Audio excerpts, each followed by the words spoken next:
Hello and welcome to this little video with subtitles on the poem Tissue. Tissue is a poem that scares people quite a bit, and not because there's any germs on this tissue, but just because, like a tissue, it has lots of layers and some people can get lost in those layers, including some of your teachers. But tissues are nothing to be afraid of, really. There's quite a simple explanation which I'm going to go through with you now. First, let's look at the title, Tissue. Why is it important? Well, tissues, you can rip them really easily. They're quite fragile, but also they're disposable. And what Imtiaz Darker is really looking at here is about the nature of tissue thin paper and whether it's something to be valued as something fragile and precious, or whether it's something we can dispose of. And for that reason, there's loads and loads of modal verbs in this, like this is what could alter things, and may, and things like that.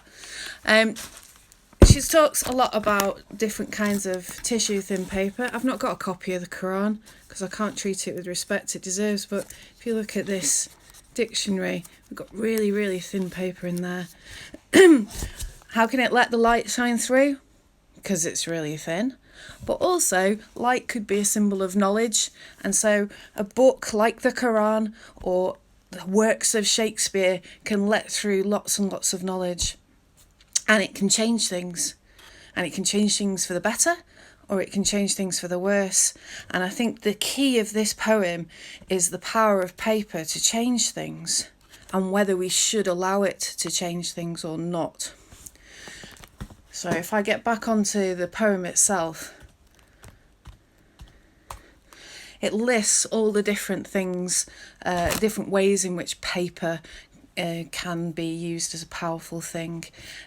She was influenced by finding her name written very carefully in the back of the Quran by her father, and how precious the Quran is treated, how precious the recording of people's names are.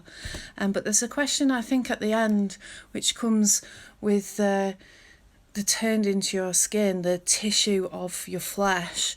And do we value paper more, or do we value humanity more? And the issue is when the power that we allow paper to have makes us lose what is truly precious. So the smooth and stroke to be transparent, that care that's being taken, is that for paper in its own right, or is that for people? So paper can create amazing structures, amazing designs, and things that can empower us, but they can also damage us. And I think my key quote in here is when you get onto the stanza which is about money, so fine slips from grocery shops and the credit card. And she uses the line, might fly our lives like paper kites. So once again, you've got the modal verb might. Should we allow this to or not? And the kites, they appear to be flying free, but they're actually tethered. They've got the string coming down, which is holding them. So when we take on credit, we feel like we're free. When we've got money, we feel like we're free. But actually, is money giving us freedom? Or is it actually taking away our freedom? Is it just an illusion of freedom that we've got? And if you know anyone who's ever been in debt, you'll know how much damage that can do to a person.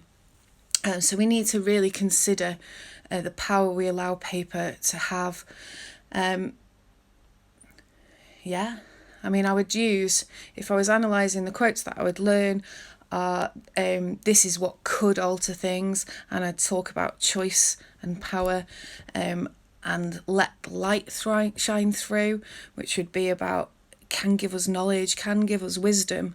If you want to take a religious slant on this, which you could do if you're a Muslim reading this poem, for example, you can talk about the light of knowledge from God coming through, but it could just be other knowledge. So it allows us to see things, and it allows us to, it can guide our lives if we want it to, but always the question, how much power should it have? that grand design that's spoken about. The grand designer here could be God. So the grand design is not a grand design of a city, but of a person, a human being. We are the grand design.